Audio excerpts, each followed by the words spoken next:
How would you write a love letter to the wild American West? Would you create an 83-minute 2D animated movie with a budget of $80 million? Because that is exactly what Dreamworks Animation did in 2002 when they made Spirit, Stallion of the Cimarron. Today, we're diving into the origins of the horse many of you know as Spirit.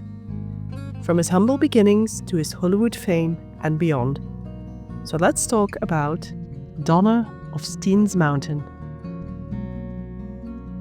The story begins in Oregon's high desert. In the 1970s, the Bureau of Land Management discovered a small herd of horses in the Kiger Gorge north of Steens Mountain. They were compact, athletic, and with a strong Spanish phenotyping dating back centuries to when the horses of Spanish settlers established themselves in the region. This particular group of wild horses were named Kiger Mustangs, and breeding programs were put into place to preserve this unique herd. By the 1990s, one of the key breeders was Rick Littleton, who ran the Kiger Mustang Ranch in a little place called Alfalfa. His prize stallion was named Steens Kiger, the first horse ever registered in the Steens Mountain Kiger Registry.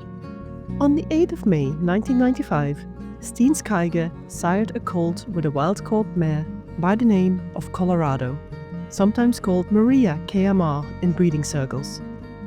That dun-colored colt with a dorsal stripe came to be known as Donner of Steens Mountain.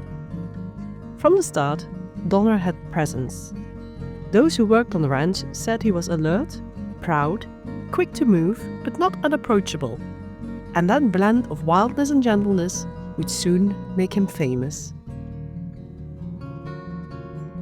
Fast forward 3 years. Jeffrey Katzenberg, co-founder of Dreamworks, and screenwriter John Fusco had an idea for a new animated movie. A movie seen through the eyes of a horse as an homage to the no longer existing Wild West. But they wanted something different with their main character. No talking animals with slapstick humor or human-like movements. This time, the horse would be silent, real, and almost documentary-like. That's when James Baxter, supervising animator, stepped in. We didn't want Spirit to just be a cartoon horse. We wanted him to be a horse. And what better way to draw a horse than to study one up close? Dreamworks had a vision, and their eyes soon fell on the Kiger Mustang. They first tried to buy Steens Kiger himself, but negotiations didn't work out. Rick Littleton would not part with his valuable stud. And after half a year of back and forth, they struck a deal with Littleton as their eyes had landed on Donner. A 2002 article in the Nevada Appeal, published during the film's release, reported that Dreamworks purchased the 3-year-old Donner for $50,000. Later business magazines cited a figure closer to $20,000, but either way, it was a record-settling sale for a Mustang. Donner was moved from Oregon to California, and this is where his career began. The animators would meet him at the Los Angeles Equestrian Center near Burbank, and sometimes spending whole days sketching and filming him. Baxter recalled watching Donner trot, rear, and just be himself. He explained, if he got annoyed, if he got impatient, if he was playful, those were the things we needed to see, because that's what makes Spirit believable.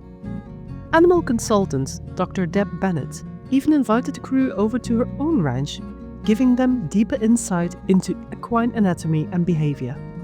But Donner remained the star. The animators just watched him, ears flicking, tails swishing, eyes narrowing in suspicion. Every flicker of personality made it onto the screen.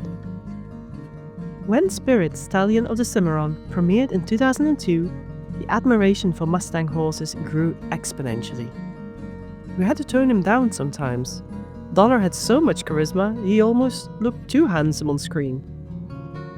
The animation team even made Spirit slightly more rugged, exaggerating his mane and tail. But it worked. Spirit became one of Dreamworks' most beloved characters, earning an Oscar nomination for Best Animated Feature. But Donner's story wasn't without controversy. The 2007 Forbes expose reports that DreamWorks sued Littleton. The studio alleged that Littleton made an unabashed and relentless attempt at extortion, starting 4 months before the film's release. They claimed he asked for additional money post-sale, accused the studio of neglecting the horse, and even sent cease and desist letters to retailers, claiming trademark rights to Spirit. The lawsuit was settled in 2003 under a confidentiality agreement. The rise of Mustang popularity also led to crossbreeding, misrepresentation, and mistrust amongst breeders and registries. Donner's role as Spirit, an emblem of wild independence, ironically became wrapped in controversies, not unlike those faced by real-world Mustangs today, about ownership, conservation ethics, and the risks of tightly linking individual animals to pop culture icons. It is for that reason that it is important to keep in mind, Donner is a real horse, Spirit is not. After production wrapped, instead of keeping Donner as a studio mascot, DreamWorks donated him to the Return to Freedom American Wild Horse Sanctuary in Lompoc, California. There, he was officially renamed from Donner to Spirit and became an ambassador of the sanctuary. Children who had grown up with the movie could now meet their childhood hero face to face. He wasn't just a mascot, though. He sired several foals, helping to preserve the Kiger bloodline.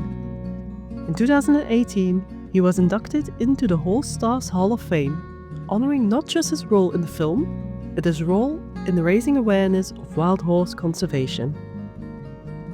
So next time you watch Spirit's Stallion of the Cimarron, remember Donner of Steens Mountain, born in a dusty ranch in Oregon and loved by thousands all around the world. And that horse is still with us today, running, if a little slower now, under California skies. If you enjoyed this story, let me know by leaving a like and tell me in the comments.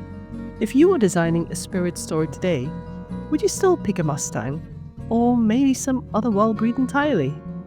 Until then, may your Spirit run free.